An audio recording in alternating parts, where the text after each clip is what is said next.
My name is Markian Kuzmowycz. I'm a first-year MALD student here at Fletcher, and I'll be introducing our panelists here. Our final panel today concerns the rules of the global economic game. New leadership in Washington has brought with it a shift in philosophies concerning the international trading system, backed by popular support for protectionist economic policies. The European Union has faced greater uncertainty over the recent years. While Britain prepares for its exit from the Union, Ukraine's aspirations to enter the economic regime helped set in motion a series of events and conflicts as of yet unresolved. And Russia has embarked on its own economic initiatives as integration proceeds with the Eurasian Economic Union. I'd like to ask our panelists today to expand on the current and future states of economic regionalism. Has economic coercion proven itself a successful form of statecraft? Also, what have been the effects of economic populism? And lastly, will the dollar continue to hold its preeminent role in the international trading system? Or should we consider the concerns voiced by President Vladimir Putin that one reserve currency is a danger to the world economy? Our first panelist is a contributing editor to the Washington Post and non-resident senior fellow at the Brookings Institution, but he's more familiar around these parts as a professor of international politics at Fletcher. Please welcome Daniel Drezner. Very much. I'm going to start by talking about, in some ways, I wrote a book 3 years ago with the title "The System Worked," talking about the ways in which global governance structures responded to the 2008 financial crisis. And 3 years later, it's worth sort of doing a stock taking of whether or not that argument is still correct. But in some ways, to talk about what the system looks like now, we've got to talk about what it used to look like, which is to say the sort of traditional rules of the global economic game, what we would call the Washington Consensus, the notion that the world prospers from, generally speaking, reduction of barriers to trade, reduction of barriers to capital flows, and so on and so forth.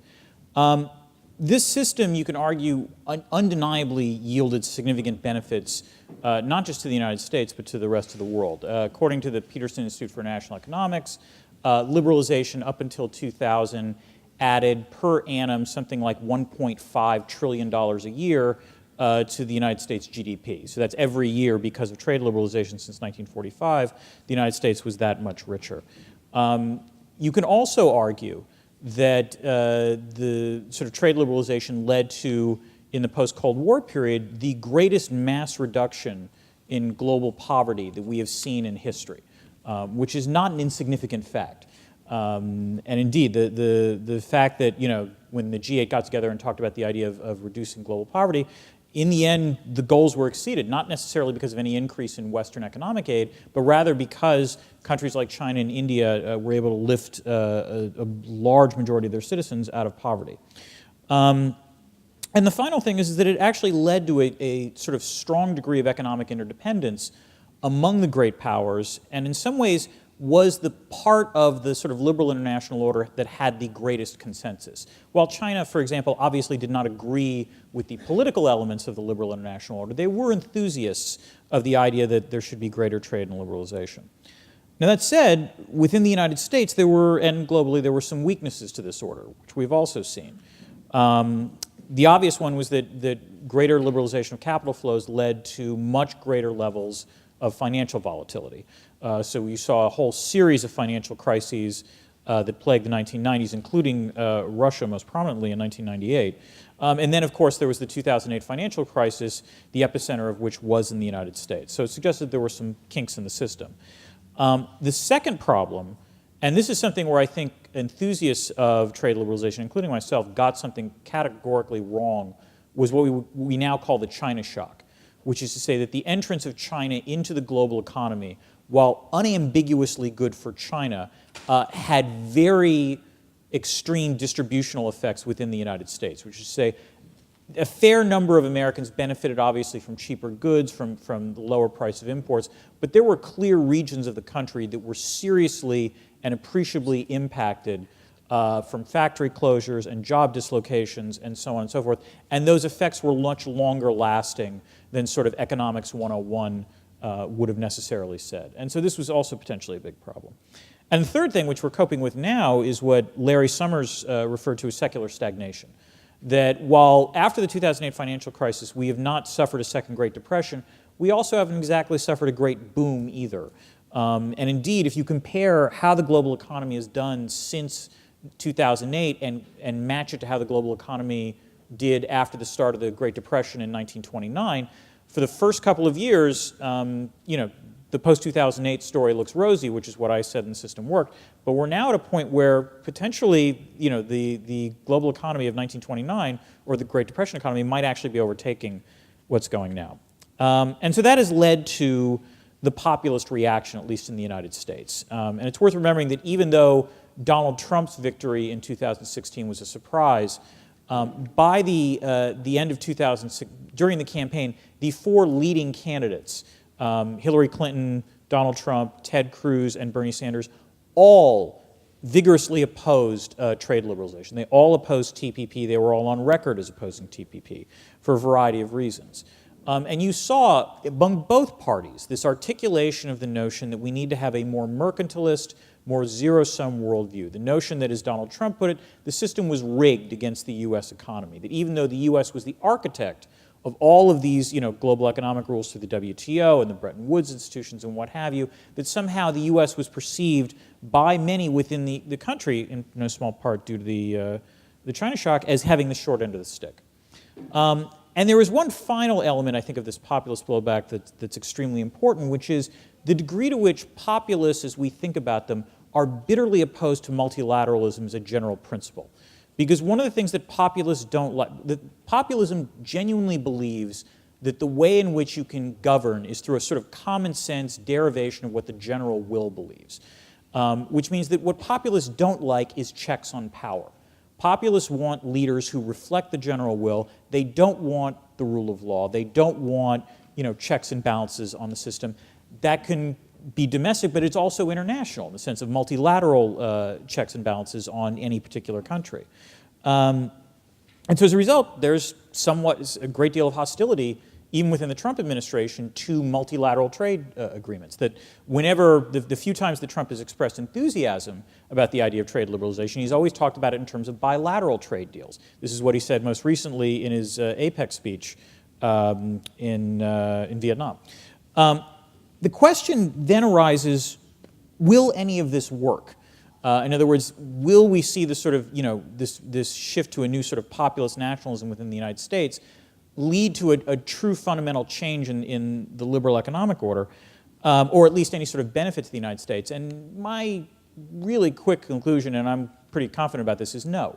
That this sort of Trump strategy of how to change the rules of the game is not going to work unless by work you mean catastrophically fail and, both in his intention and bring down the remaining parts of the liberal economic order. We can sort of see how Trump thinks of this in terms of his trips to Saudi Arabia and his trips to China, where the idea is that he sort of embraces these signed deals that have a large dollar value. In the case of Saudi Arabia, I think it was $250 million. In the case of China, I believe $500 billion, where the moment you peek at the details, suddenly you realize there is a lot less that meets the eye. It is telling that despite Trump's claim that the United States was ready and really eager to negotiate bilateral trade deals, not a single country in the Pacific Rim, in the APEC region, demonstrated any interest whatsoever in this kind of negotiation. And indeed, instead, you wound up with the remaining 11 members of the Trans-Pacific Partnership hammering out, further understandings in that area. And this highlights the fact that while the Trump administration has been, adamant about the notion that we need to somehow rebalance, the rest of the world has quietly gone on engaging in various forms of regional integration and indeed cross-regional integration, whether it's Canada signing a trade deal with the European Union or Japan signing an agreement with the European Union or the RCEP with China. And so I think in the end, and furthermore, it's not obvious to me that even if the United States wants to pull out of agreements like NAFTA, if we've already seen to some extent Donald Trump try to do that in the spring, right until the moment he was informed about who would actually be negatively affected by this, and it turns out to be his voters. The one thing I will say, and I will close with this comment, is that paradoxically, despite all the claims that economic populism was a response to what had happened in 2008 and a response to the ills of the Washington Consensus, it turns out that economic populism isn't all that popular at this point. that if you take a look at polling within the United States, the Chicago Council on Global Affairs has conducted, and you ask them about attitudes about trade and immigration and so on and so forth, Americans are now far more enthusiastic about trade and immigration than they were a couple of years ago. Now, part of this is just a partisan reaction to Donald Trump, but I don't think it's a coincidence that even as Donald Trump has achieved the bulliest pulpit imaginable in terms of making his argument, he has increasingly become less popular in making his case. So I think what we're going to see going forward in terms of the United States is a very interesting battle of wills between an administration that is dedicated and genuinely seems to believe this message of economic populism and the other parts of the US machinery, namely Congress and other institutions that clearly prefer what the status quo looked like prior to 2008. Thank you. Thank you, Professor Drezner. Our next panelist is an international relations scholar and vice rector of master's programs at MGIMO. He is the editor-in-chief of International Trends and has researched comparative regional integration in East Asia and Europe. Please welcome Andrey Baykov. Thank you very much, and thank you for having me here. And as a co-organizer of the conference, I'm really glad that this has happened, and I hope for the continuation in the spring. Since the objective of the conference in the initial concept of it was at this stage to get to the bottom of the differences that we have, I think in this part of the discussion, which refers to economics, I would like to talk about the economic causes for the Ukraine crisis of 2014. I think that the conventional wisdom that we can read in mainstream scholarship and mass media actually promotes two sets of visions for why this crisis actually happened, but neither of those are complete. The one is that President Putin, due to the nature of him as a character or of the political regime in Russia, was seeking to recreate the Soviet Empire in the new disguise, in the new form, and thus wanting to impose control through, first of all, economic means and later on other means over the former Soviet republics. And then the West, which had anticipated that, wanted to counter these efforts by promoting democracy and civil society through spreading the institutions of the liberal international order eastwards. The opposing view, which has been espoused by John Mearsheimer and has been mentioned here several times, is that in fact it was Russia trying to defend itself in the face of the threat of the Western powers trying to peel away Ukraine from Russia and thus to thwart the project of the Eurasian integration. I think actually that what is missing from this story and this interpretation is the role of pure pragmatic and economic motives in how Russia envisaged the future and the workings of the Eurasian integration. So in 2012, when President Putin was going to be re-elected for his third term, he made several pronouncements related directly to the topic of the Eurasian integration. In one of the articles that he published in the run-up to the election, he called the Eurasian integration as his absolute priority, which by far surpasses the importance of relations with both Europe and the United States of America. Now, we know the reaction of the US and Europe to this initiative.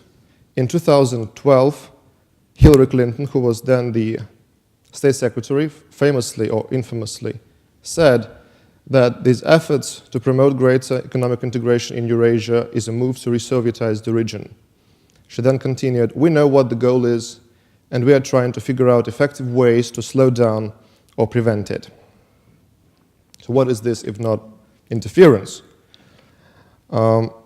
Now, the European reaction to this, the EU reaction to that, was that they speeded up the process of drafting the association agreement with Ukraine.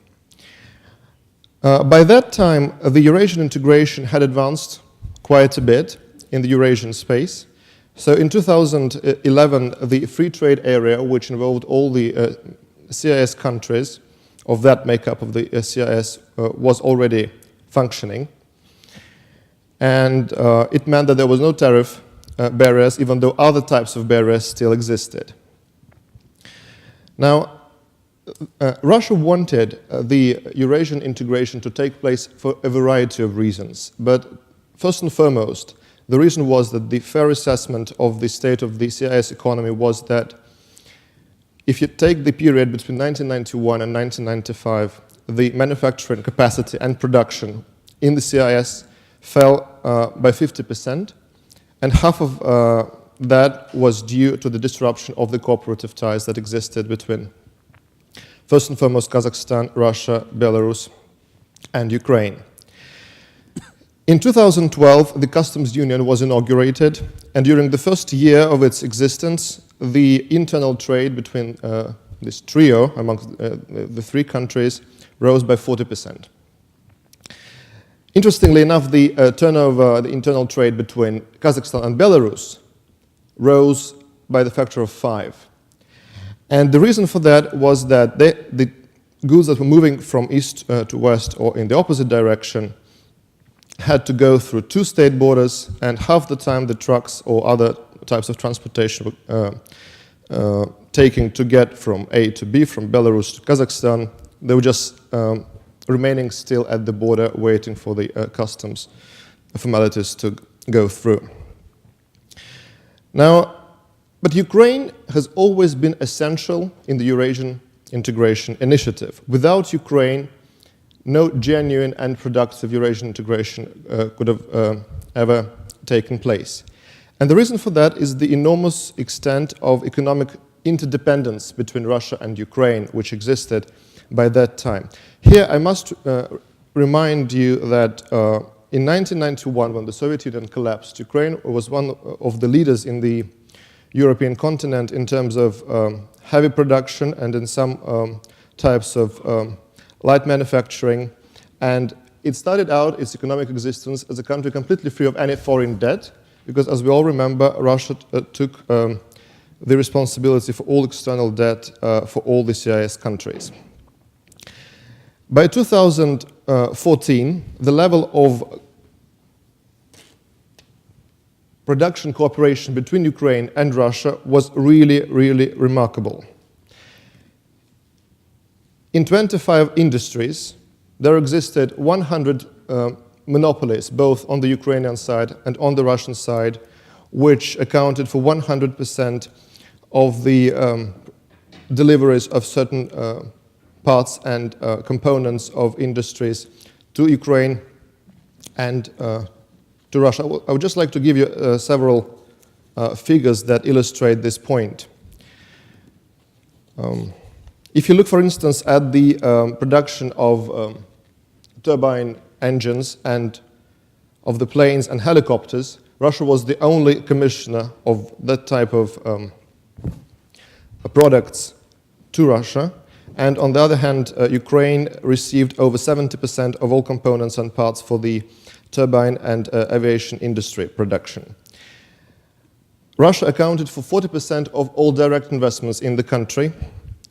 Plus, without cooperation with Russia, Kazakhstan, and Belarus, Ukraine was only able to produce 33% of all the manufacturing products that it had on its territory. So the amount of mutual enterprise and cooperation was really enormous. The European Association Agreement, that was proposed for signing between Ukraine and the European Union was a really interesting document. In most publications that have been analyzed in various scholarly works, the emphasis is normally made on the free trade agreement part of the document, whereas in fact, as we all know, it was only one of 7 or 8 chapters which dealt with a variety of matters, but also with security and foreign policy dimension. Thus, the document proposed that all parties promote gradual convergence on foreign and security matters with the aim of Ukraine's ever deeper involvement in the European security area, and it called for taking full and timely advantage of all diplomatic military channels between the parties. It is difficult to say in what way this was going to be implemented as a result, but there were some issues of very pragmatic character that Russia really took with a lot of concern. One is that by that time, Ukraine was already part of the free trade agreement and free trade area in the CIS. And as the High Commission of the European Union for Neighborhood Policies and Expansion, who was actually a MGIMO graduate, Stefan Füle, from the beginning said that the signing of the agreement with the European Union for Ukraine meant necessarily the rupture of its cooperative and trade ties with the Eurasian Economic Union. So the alternative was put forward as the basis for this cooperation from the very beginning. I would say that the Ukrainian population was misled into believing that what they were offered from the European Union side was actually a blessing, even though the Russian side was trying to argue in a variety of ways to explain that the option for the European integration, for the Eurasian integration, Eurasian Economic Union, was the better of the two. Russia was actually ready to concede a lot to Ukraine in response, in exchange for making the choice for the Eurasian integration. It was, for instance, ready to give up on its qualified majority rule, which existed in the free trade area and the customs union.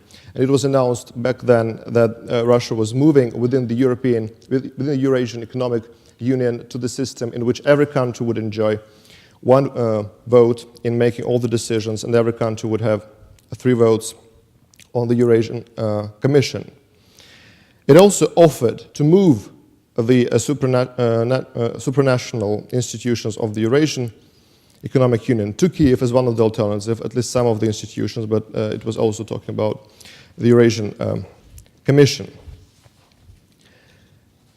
The attitude within Ukraine was not 100% clear and simple at that time, because one of the arguments that is very often put forward is that the Ukrainian people wanted one thing and Russia was imposing through economic coercion and economic blackmail the different alternative. In 2013, one of the polls actually suggested that the number of those in favor of Eurasian integration and European Union was roughly equal, with 1% over for the Eurasian integration, 38 as opposed to 37.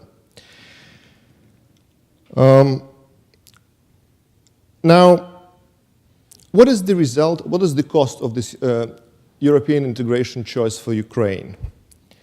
Basically, if you just put aside the questions pertaining to Crimea and East Ukraine, which is de facto now economically functioning outside of the realm of Ukrainian economics, I must say that the result is quite dire. First of all, the structure of the Ukrainian economy has changed to the effect that the amount of agricultural production has doubled and the amount of manufacturing has decreased by the factor of 3. If you look at the legendary enterprises that had existed, that had been the pride of Ukraine for many decades, like Antonov, for instance, or Motor Sich, which produced all the engines for the helicopters and airplanes commissioned by Russia, they practically ceased to function. Antonov was closed, and Motor Sich converted its production to making meat grinders and kid sledges.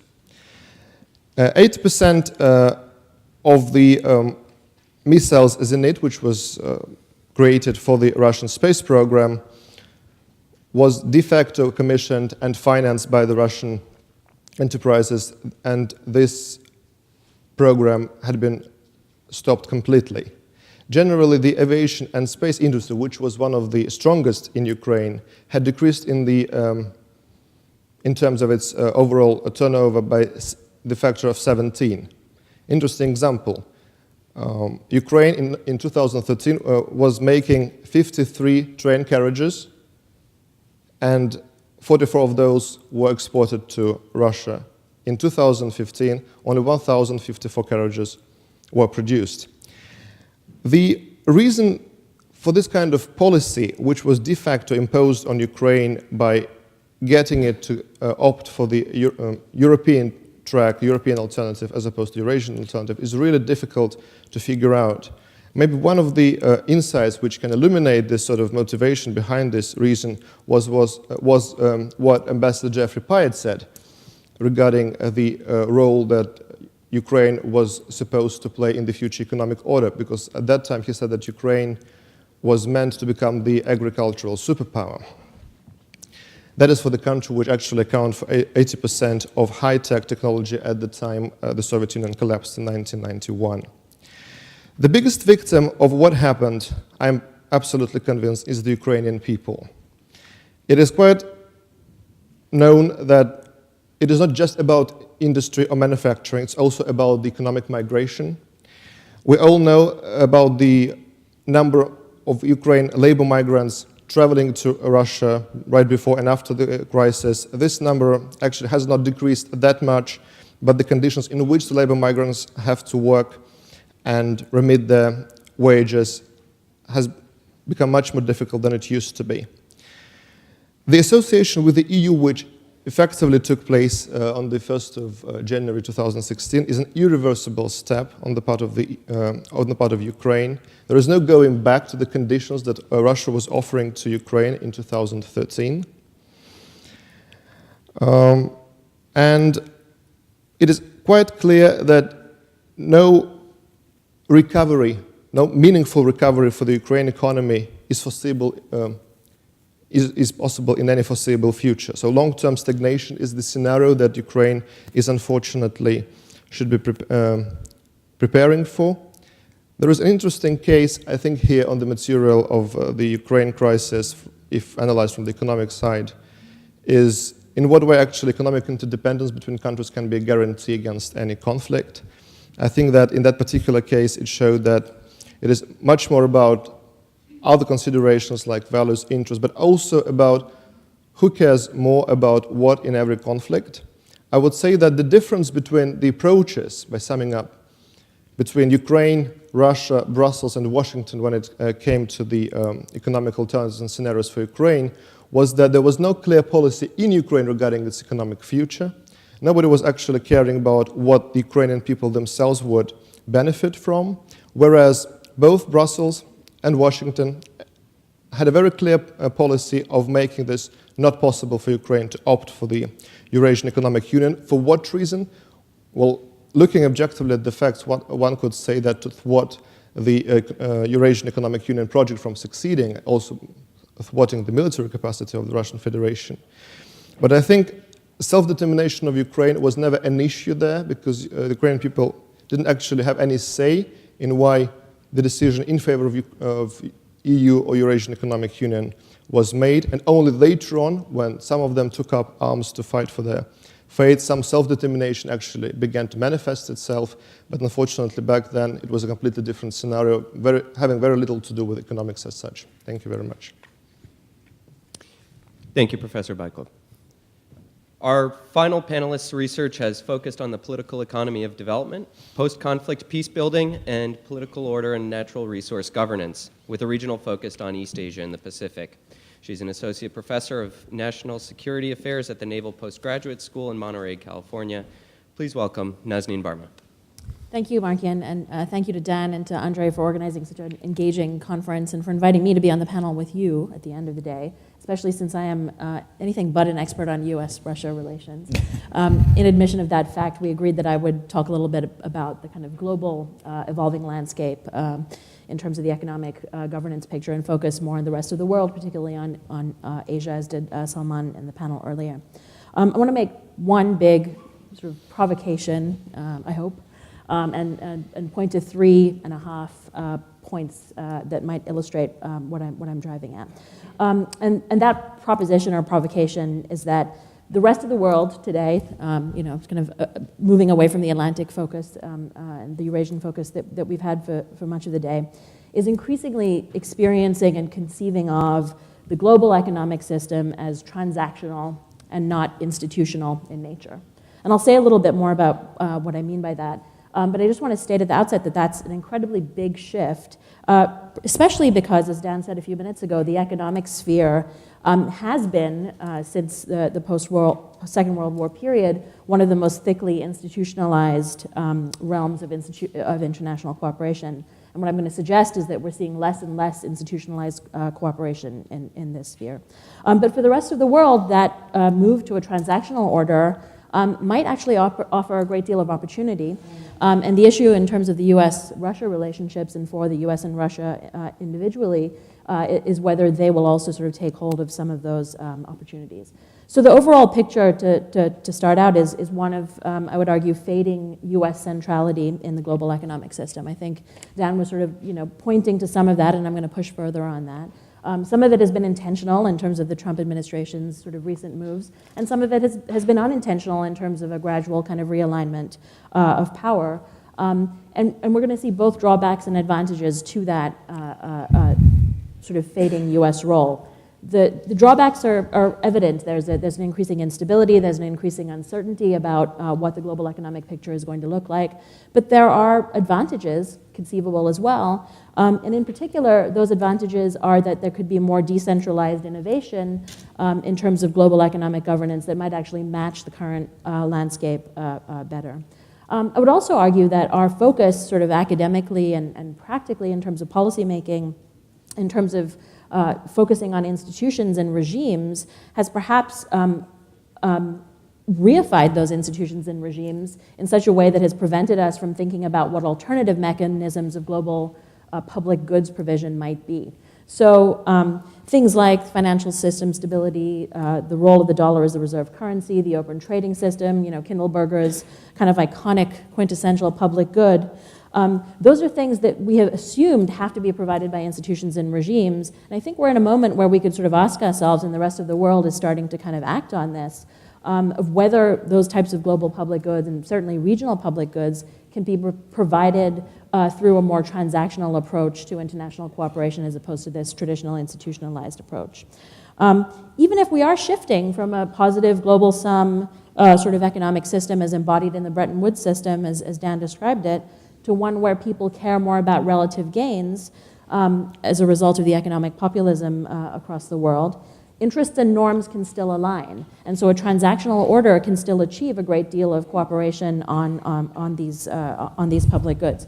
A transactional order will achieve different outcomes than an institutional order will achieve, and the question of whether it's better or worse is actually an empirical question and requires ascribing values to those trade-offs. I mean, to kind of paint a stark sort of a picture of what I'm talking about here is whether trade-offs might actually be possible across issue areas if we kind of remove our focus on these global regimes. Would we be more okay with trade barriers and reducing the gains from trade if that could come at the achievement of some steps toward climate change mitigation, for example? So suggesting that there might be some sort of issue linkage possible. The second sort of big thing I want to talk about is one of the questions that Markian directly posed, which is what is the future of economic regionalism? The TPP, the Trans-Pacific Partnership, is one future of economic regionalism, and I think a new model of economic governance.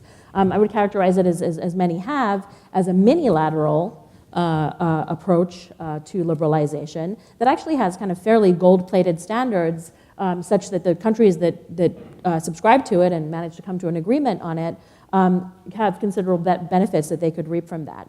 This is, as Dan was just kind of pointing to, very different from the way that the world has pursued global trade liberalization since the end of the Second World War, which was predicated on a commitment to consensus and multilateral trade openness. That trade regime achieved a great deal. There's no question about it. As Dan pointed out, poverty reduction, economic growth was achieved in much of the developing world as a result of countries grabbing onto that trade regime and hanging on for dear life and going along for the ride.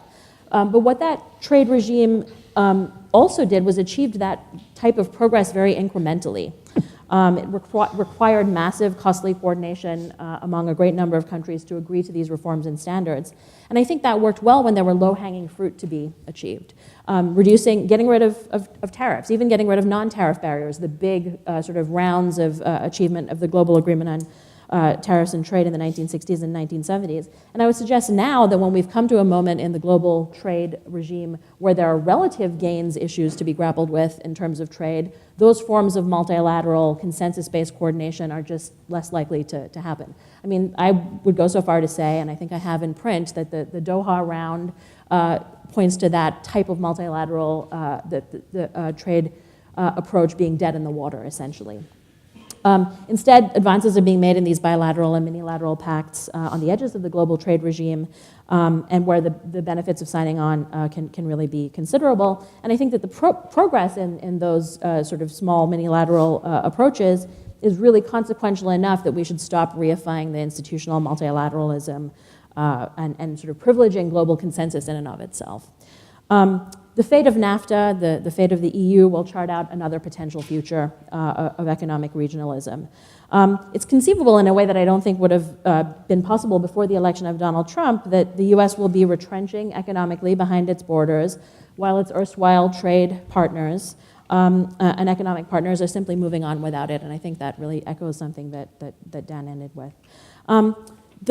The last big thing I want to say here is to reflect on another of the questions that was posed by the organizers, which is to think about how key actors are viewing the current state of global economic governance. And here, China is the 800-pound gorilla, elephant in the room, choose your metaphor, increasingly visible, knocking down things, breaking down the walls. And I want to point to a handful of examples that sort of, I think, put a sharp point on this. You know, first, China changed itself in wrenching ways in the late 1990s as it acceded to the WTO. And people, I think, have increasingly begun to argue that China is now changing the WTO in wrenching ways, as it makes it more and more, sort of reincarnates it in its own image. So there's a kind of a remaking of what we think of as the global liberal order from the inside out as a result of China's accession. Second, you all read Xi Jinping's speech or heard it in Davos earlier this year, defending globalization and claiming China's leadership on the project of economic liberalization. Obviously, a not so implicit rebuke of candidate Trump's mercantilist declarations. But the question of how the US and Russia adapt to a world in which China is grasping and claiming that global economic leadership, and enticed by its massive resources, many other countries in the world are kind of signing on to that project, is an incredibly important one. Does Russia see that as a project that it can get behind? This is this sort of, you know, one of the earlier panelists was alluding to this, and I think it was Salman again, this notion that Xi and Putin are somehow aligned on issues like this. What does the global economic order look like to the US and Russia if the process of economic liberalism is being severed from the process of political liberalism? Third, China's Belt and Road Initiative, you know, a massive infrastructure building and economic support program across the Indo-Asia Pacific, obviously has the potential to profoundly reshape the political economic space in the neighborhood. My question for our Russian colleagues is whether, I would assume that Russia is less enthused about the potential consequences of China's actions in Central Asia and so on. And the last thing I would note in terms of China's role here is it's in, you know, increasing sort of role in terms of global currency, right? We all know that China became the fifth, the renminbi became the fifth currency in the IMF's basket of special drawing rights. It's still a very small proportion, but if the BRICS continue to settle among themselves their trade accounts in non-dollar denominations, if some global petroleum flows start to be settled in non-dollar denominations, these are things that could start to at least put chinks in the U.S.'s unassailable economic role there. To come back, just finish up here with one last set of comments. To Dan's book, The System Worked. I thought I was going to provoke him, but you know, as usual, he's outscooped me in kind of anticipating critiques of his own argument. I know how to self-help. You know, I think by now we should be aspiring to more than what the Bretton Woods system was set up to do, right? To more than just ensuring sort of basic financial stability, ensuring that we can kind of collectively avoid, you know, a catastrophic financial crisis. These are sort of de minimis aspirations that one would hope that after 50 plus 70 years of collaboration, the global community would have sort of, you know, evolved past. And what I'm suggesting now today is that we're in a moment of great flux and uncertainty, rather than an obvious power transition that is sort of reshaping the global economic system in whole cloth, right? So I'm not suggesting that we're seeing the emergence of an entirely different, oppositional, alternative global economic order. What I am suggesting is that the rest of the world is arbitraging the current global economic order. They're finding ways, innovative ways, decentralized ways to take advantage of it in ways that sometimes support it and sometimes undermine it. And sort of just being honest about that is important. I think the view from the rest of the world is to sort of say, well, let the powerful compete over things like ownership, framing, the rules of the system and all its processes. What we care about are the outcomes.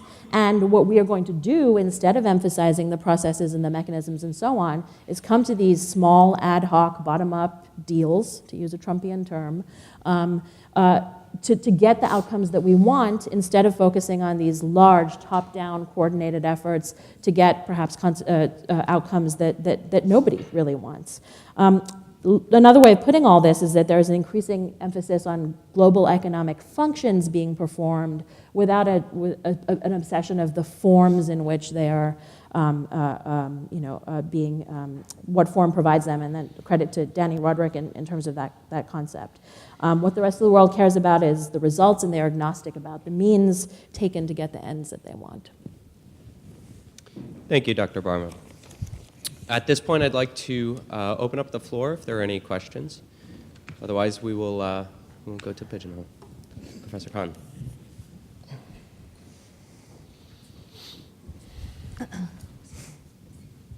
I actually had a question that'll go to the whole panel, but it takes off from something that was buried in Naazneen's presentation just at the beginning, where you suggested there might be linkage between economic systems and climate change. And you could argue that, and people have been making the argument, that economics has kind of taught itself into a rut at this point. It's no good on the larger existential issues we grapple with. Mm-hmm. Carbon emissions going up again this year being the most recent example because growth in China picked up. How does rethinking economics for human good look to people who think about economics and teach economics? And is there room for collaboration on revamping, at the very least as irresponsible academics, an economics curriculum that makes sense to the forgotten man and makes sense to human beings who care about the world they live in? Okay, sure, I'll do that. So, in some ways, this actually touches on my more recent book, because I would argue that one of the striking things, if you think about it, if you look at economics, is in the wake of what happened in the 70s, the last time you can argue we faced this kind of serious juncture, the end of Bretton Woods, the OPEC shocks, the rise of stagflation, economics really did undergo a fundamental transformation as a result of that. That what used to be thought of as a Keynesian consensus about the proper ways to manage the economy fell apart and was basically replaced by this more neoliberal, would be the sort of Chicago school of economics in terms of how we should approach this. What is fascinating to me is that even post-2008, I don't think within the economics discipline there was a recognition, and there are examples of economists sort of taking their discipline to task about the fact of we massively screwed up the benefits of financial liberalization. We got some aspects of trade liberalization wrong. What I have yet to see, and I'm willing to be corrected on this, is any real suggestion of an alternative. I have yet to see other schools of thought emerge. I mean, there's the behavioral school of economics, for example, and that's certainly not for nothing. But the behavioral school doesn't offer policies on how to generate high rates of growth or any sort of ways of it doesn't have a larger sort of set of recommended policies of how you can actually improve the global economy. The behavioral approach is much more sort of microeconomic and individual in its approach. So to be honest, I honestly do think that economics is stuck in a rut. There are two conclusions, one of two possible conclusions you can draw from this. One is that we're in deep trouble, that in fact this sort of neoclassical paradigm is wrong, and therefore we need these kinds of new economic ideas and they don't exist. The other one, and I will still defend this to some extent, is the notion that no, it's not wrong.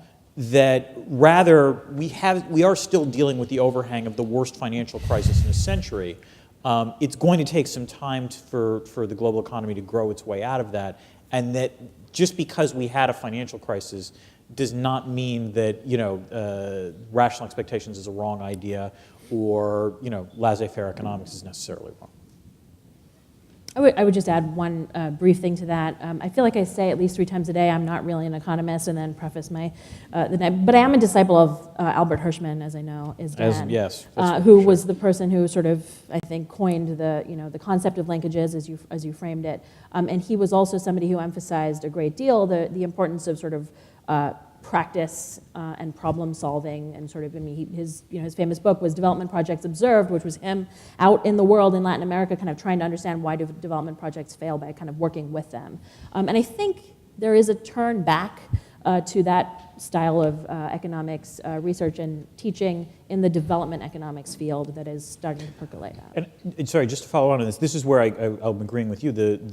Xi's recent speech to the 19th Party Congress is also an example of that, where previously China has been pleased with its growth process, but in terms of the China model, it hasn't been evangelical in that. And that changed with Xi's speech, where he's basically saying the rest of the world should now follow the China model. And that was definitely something new. So that, one of the answers is that the sources of new thinking about economics might not be coming from the West at all. Thank you. Let's send it over to Pigeonhole here. And what economic leverage does or can Russia have over China? How will the Arctic be advantageous and or disadvantageous to Russian economic interests in the coming decades? Yeah, thank you. I think I'll like to pick up the question that you asked first and then go to that one. I actually think that economics maybe is not the right subject to start with when we talk about the connection between how we produce things and what effect it has on the planet and the climate. I think this is a role actually for other disciplines and other subjects to start thinking about our responsibility for the planet, and this actually I think is more fitting for such subjects as general philosophy and just humanitarian attitude to the planet, the responsibility for the planet we are living in. Also, for different countries, economic priorities have a different rank, and sometimes you first want to get the actual standard of living that you aspire to, and then start thinking about things of a higher order. As for the actual connection between economics and what impact it may have on the planet, I think we first need to get a consensual position on whether or not actually it has an impact on climate. But even if it doesn't have now, I think it would be a good thing to start getting accustomed to being more responsible about how we go about our lives economically, pending the time when actually we can have an actual impact on the planet and climate. Now, going back to the question on the screen, I don't think we can talk about leverage, Russia's leverage vis-a-vis China. But it actually helps that the tonality and the agenda of Russian-Chinese relations at the moment is much more favorable to how Russia sees itself as a partner in dialogue and negotiation, as opposed to a similar situation that Russia used to face in negotiation with Western countries, with Europe and with the States, in whatever area we take, trade, terms, regulations, technical things, and so on. So it's not about leverage, but rather about the atmosphere in which the bilateral cooperation is unfolding. And I would say that this is not leverage as such, but more this idea that we can voice our arguments and they can be listened to, and every partner knows that the same can be expected from the other one, and this really helps in economic relations, even though I don't think we can talk about leverage. As for the Arctic, I think it's one of these big things in Russia at the moment, and we look at it as a challenge, but as well as an opportunity, because in Arctic you can see lots of things converging and combining. Arctic as a source of trying out new technologies, Arctic as a source of revenues in terms of transportation, as a source of actual mineral resources. So we look at the Arctic as the possible field of becoming a real high-tech power of the future. That is something Arctic represents for us. And I think it's no wonder that Arctic is one of the targets of the sanction policy, for instance, because Arctic is obviously very important to Russia's advancement as a superpower in the future.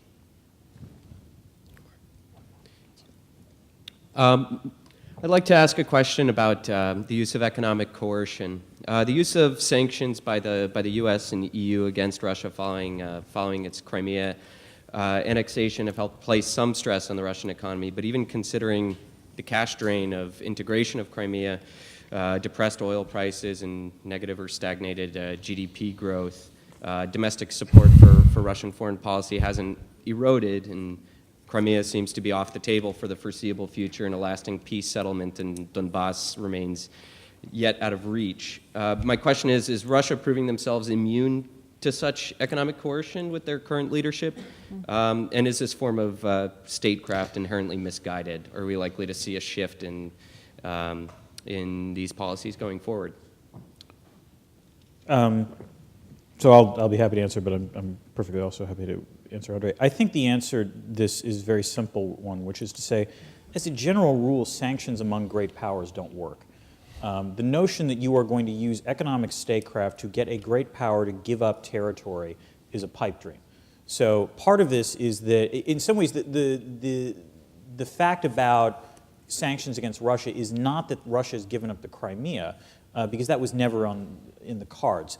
What is interesting is that the sanctions did potentially have some degree of effect on what Russia does in eastern Ukraine in response to that. But I think what we're basically seeing is what the limits of what sanctions can do, which is not to say that they can't do anything. They can actually do a great deal. But the idea that one great power can sanction another as a way of achieving policy gains is by and large a pipe dream. And in some ways this goes back to the notion that I believe Tatiana brought up of economic deterrence.